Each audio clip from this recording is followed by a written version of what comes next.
गोभी की सब्जी घर पर गमलों में आसानी के साथ कैसे लगा सकते हैं। गोभी के पौधों के बीज लगाने का सही वक्त कौन सा है। गोभी के पौधों की छोटी पनीरी किस तरह तैयार की जाती है और इनको किस तरह बड़े गमलों में मुंतकिल किया जाता है। गोभी के पौधों को खाद और पानी कब और कितनी मिकदार में देना है, ये सब मालूमात आपको दूंगा इस वीडियो में। चैनल पर नए हैं तो सब्सक्राइब कर लें और वीडियो एंड तक जरूर देखें। अस्सलाम वालेकुम गाइस, कैसे हैं आप सब लोग। मेरा नाम है उस्मान और वेलकम करता हूं आपको मेरे चैनल ग्रो विद मी पर। फूल गोभी के बीज लगाने से लेकर गोभी हार्वेस्ट करने तक तमाम इन्फॉर्मेशन आपको इस वीडियो में दूंगा। फूल गोभी को आप बहुत ही आसानी के साथ घर पर ग्रो कर सकते हैं। फूल गोभी मौसम सरमा की एक सब्जी है। इसके बीज आप सर्दी शुरू होने से पहले अगस्त या सितंबर के महीने में लगा सकते हैं। फूल गोभी उन सब्जियों में से है जिसके बीज डायरेक्ट जमीन में नहीं लगाए जाते, बल्कि पहले इसके छोटे पौधे या पनीरियां तैयार की जाती हैं और बीज जर्मिनेट होने के बाद जब पौधे 1 महीने के हो जाते हैं फिर इनको इनकी फाइनल जगह पर बड़े गमलों में शिफ्ट कर दिया जाता है। तो चलिए गाइस, अब लगाते हैं फूल गोभी के बीज। बीज लगाने के लिए मैं 4 इंच का मिट्टी का गमला इस्तेमाल करूंगा। तो सबसे पहले हमने जो काम करना है वो गमले का जो ड्रेन होल है उसको किसी ठीकरी या पत्थर की मदद से कवर करना है। अब गमले में डालते हैं मिट्टी। मिट्टी में इस्तेमाल कर रहा हूँ नॉर्मल भालू मिट्टी, जिसको भल मिट्टी भी कहते हैं। ये बिल्कुल सादा मिट्टी है, इसमें अभी मैंने कोई भी खाद या लीफ कंपोस्ट शामिल नहीं की है। पहले हम आधे गमले को मिट्टी के साथ भर लेंगे ताकि फिर इसमें खाद शामिल की जा सके। भल मिट्टी आपको नहर के किनारे या पौधों वाली नर्सरी से आसानी के साथ मिल जाएगी। तो मैंने गमले में आधी मिट्टी भर ली है। अब जरा गमले के किनारों से मिट्टी को नीचे की तरफ दबाएंगे ताकि गमले में मिट्टी अच्छी तरह सेट हो जाए। अगर मिट्टी लूज रह जाएगी तो जब आप पानी देंगे तो मिट्टी फौरन से नीचे बैठ जाएगी। मिट्टी को ताकत देने के लिए मैं इसमें शामिल करूंगा लीफ कंपोस्ट। ये लीफ कंपोस्ट एक all purpose 100% organic plant food है। ये लीफ कंपोस्ट आपको किसी भी नर्सरी से आसानी के साथ मिल जाएगी। अगर आपके पास लीफ कंपोस्ट नहीं है तो आप इसके मुतबादल के तौर पर खुश्क गाय का गोबर भी इस्तेमाल कर सकते हैं। आप दोनों चीज़ों में से जो भी इस्तेमाल करना चाहते हैं कर सकते हैं, बस इतना हिसाब रखना है मिट्टी और खाद का तनासुब 1/3 होना चाहिए। मतलब 3 हिस्से भल मिट्टी और 1 हिस्सा लीफ कंपोस्ट, या 3 हिस्से भल मिट्टी और 1 हिस्सा खुश्क गाय का गोबर। तो खाद मैंने अच्छे तरीके से मिक्स कर ली है। जो गमले में जगह बच गई है उसमें मिट्टी डाल लेते हैं। गमले में मिट्टी भरने के बाद चेक कर लें, मिट्टी का कोई बड़ा टुकड़ा या कोई कंकर पत्थर हो तो उसे निकाल दें। तो तकरीबन गमला हमारा बीज लगाने के लिए तैयार हो गया है। अब चलते हैं नेक्स्ट स्टेप की तरफ।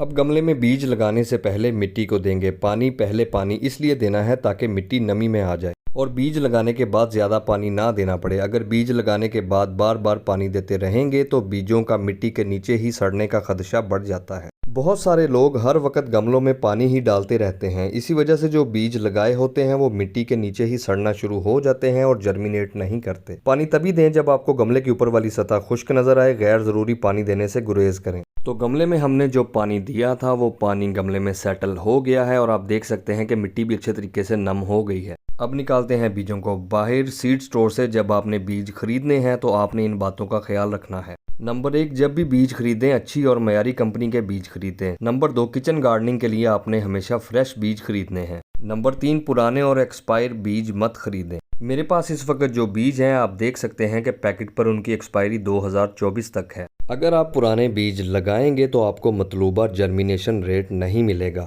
इससे आपकी परेशानी भी बढ़ेगी या आपकी मेहनत भी ज़ाया होगी और आपका टाइम भी ज़ाया होगा।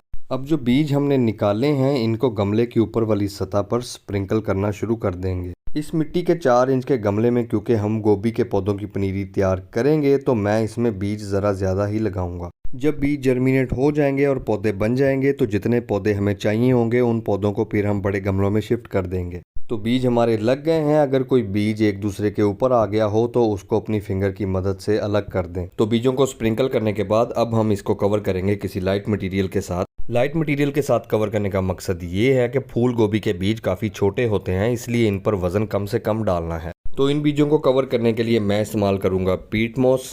पीट मोस चूँकि मिट्टी से एक हल्का मटेरियल होता है तो बीजों पर वजन कम से कम आता है और इसमें बीज आसानी के साथ जर्मिनेट हो जाते हैं।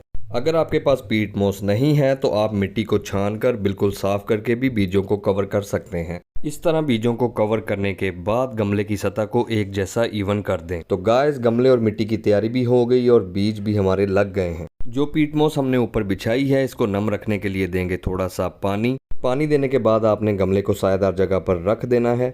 पानी शावर की मदद से देना है और दोबारा पानी तब ही देना है जब गमले की ऊपर वाली सतह खुश्क नजर आए, वैसे दोबारा पानी देने की ज़रूरत नहीं है। तो गाइस बीज लगाए हुए 7 दिन हो चुके हैं और 7 दिन बाद बीजों की जर्मिनेशन स्टार्ट हो गई है। छोटे छोटे पौधे बनना स्टार्ट हो गए हैं। ये पौधे अभी बहुत नाजुक हैं। अगर पानी देने की जरूरत हो तो इनको साइड की तरफ से पानी देना है, पानी डायरेक्ट इनके ऊपर नहीं डालना है। अगर पानी डायरेक्ट इनके ऊपर डालेंगे तो एक तरफ झुककर मर जाएंगे। जब तक इन छोटे पौधों के ट्रू लीव नहीं निकलते आपने गमले को सायादार जगह पर ही रखना है। गाइस बीज लगाए हुए हमें तकरीबन 12 दिन हो चुके हैं और फूल गोभी के जो पौधे हैं वो जल्दी जल्दी अपनी ग्रोथ को बढ़ा रहे हैं। तकरीबन गमले में हमने जितने भी बीज लगाए थे सारे ही जर्मिनेट हो गए हैं। और गाइस देखा आपने, अच्छी कंपनी के फ्रेश बीज लगाने का यही फायदा है कि आपको जर्मिनेशन रेट बहुत अच्छा मिलता है। अब हमें करना होगा थोड़ा सा इंतजार ताकि ये पौधे थोड़े बड़े हो जाए, इनके ट्रू लीव्स निकल आए। जब इनके ट्रू लीव्स निकल आएंगे फिर हम इनको इनकी फाइनल जगह बड़े गमलों में शिफ्ट करेंगे। तो गाइस फाइनली 25 दिन हो चुके हैं बीज लगाए हुए और हमारी गोभी के पौधों की पनीरी भी तैयार हो गई है और बड़े गमलों में शिफ्ट करने के लिए बिल्कुल तैयार है।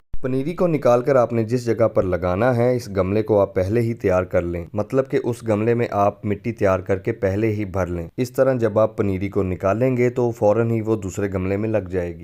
पनीरी को निकालने का तरीका नहायत ही आसान है। अपनी फिंगर्स की मदद से गमले की सरफेस को कवर करें और गमले को उल्टा करके पीछे की साइड पर हल्की सी चोट करेंगे तो गमले में से पौधे आसानी के साथ बाहर आना शुरू हो जाएंगे। कई दफा गमले में से रूट बाउल बिल्कुल सही सलामत बाहर आ जाता है और कभी कभी रूट बाउल टूट भी जाता है। बस रूट बाउल को निकालते हुए ये ख्याल रखना है कि जड़ें कम से कम टूटें। अब छोटी पनीरी को अलग करना स्टार्ट करते हैं। ये याद रखिए जितनी भी आपके पास पनीरी तैयार हुई हो इसमें से आपने सबसे सेहतमंद पौधे निकालने हैं और उन सेहतमंद पौधों को ही आपने आगे बड़े गमले में ट्रांसफर करना है। जो पौधे कमजोर हैं या जिनका कद छोटा है या जिनके पत्तों की ग्रोथ सही तरीके से नहीं हुई उन पौधों को आपने नहीं लगाना है। तो जितनी भी मेरे पास पनीरी थी उसमें से मैंने ये सबसे अच्छे पौधे निकाल लिए हैं। इनको मैं बड़े गमलों में शिफ्ट करूंगा। बची हुई सारी पनीरी को एक जगह इकट्ठा करें और गमले में मिट्टी डालकर वापस लगा दें ताकि आपके पास पौधों का बैकअप रहे। पनीरी को मुंतकिल करने के लिए मैंने गमले पहले से ही तैयार कर लिए हैं। 12 इंच के गमले में मैंने मिट्टी की वही कंपोजिशन इस्तेमाल की है जो मैंने बीज लगाने के लिए की थी, यानी एक हिस्सा भल मिट्टी और एक हिस्सा लीफ कॉम्पोस्ट। गमले के सेंटर में से मिट्टी हटाएं और पनीरी को लगा दें। फूल गोभी की पनीरी को कम से कम 1.5 इंच मिट्टी के नीचे गहरा लगाना है और इस बात का ख्याल रखना है कि पनीरी बिल्कुल सीधी हो। अगर पनीरी एक तरफ झुकी हुई हो तो पौधे को अपनी फिंगर्स के दरमियान रखकर अच्छी तरह नीचे की तरफ दबाएंगे तो पनीरी बिल्कुल सीधी हो जाएगी। याद रखें जब आपने पनीरी को बड़े गमले में मुंतकिल करना है तो मुंतकिल करने के फौरन बाद उसको देना है पानी ताकि पनीरी का जो ट्रांसफ़र शॉक है, पौधे को जो ट्रांसफ़र शॉक हुआ है वो कम से कम हो। पनीरी मुंतकिली के बाद पहला पानी आपने ज़्यादा देना है, उसके बाद तभी पानी देना है जब आपको गमले की ऊपर वाली सतह खुश्क नज़र आएगी। इस पौधे की आगे ग्रोथ किस तरह होगी और इसको फ्रूटिंग कब होगी, खाद कब और किस तरह देनी है, कितनी मिकदार में देनी है, वो सारी चीज़ें आपको इंशाल्लाह नेक्स्ट वीडियो में बताऊंगा। दोस्तों वीडियो पसंद आई हो या आपको कुछ भी नया सीखने को मिला हो तो वीडियो को लाइक और भाई के चैनल ग्रो विद मी को सब्सक्राइब करने के बाद बेल आइकन को ज़रूर प्रेस कर दें ताकि मज़ीद नई आने वाली वीडियोस आप सबसे पहले देख सकें। जो भी दोस्त किचन गार्डनिंग के हवाले से कुछ भी पूछना चाहते हैं तो वो कमेंट सेक्शन में पूछ सकते हैं। तो दोस्तों आप सबसे मुलाकात होगी इंशाल्लाह नेक्स्ट वीडियो में। तब तक के लिए अपना बहुत ख्याल रखिएगा। खुदा हाफिज़।